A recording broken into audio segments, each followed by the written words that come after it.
Have you ever faced a frightening situation in your life? Probably most people have encountered threats and difficulties, big and small, throughout their lives. But our reactions to threats vary. Some people shrink back, fearful and desperate to escape, while others bravely stand and fight.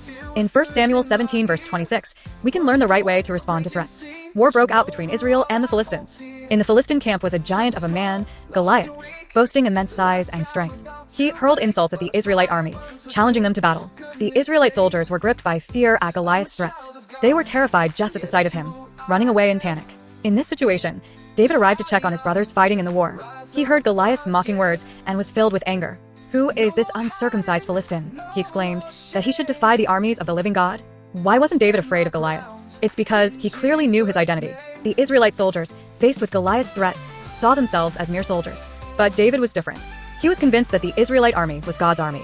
So, he was righteously indignant, seeing the mockery of God's army as a mockery of God's name. Today, we too face countless threats and difficulties in life.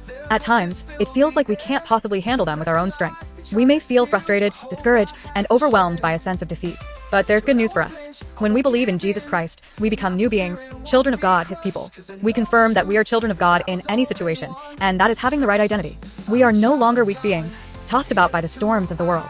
In Jesus Christ, we are strong and courageous. When many people say things are difficult and tough, feeling threatened by life, we must know that we are children of God and be certain that God is with us. Remembering this identity, we can be confident in the face of any threat.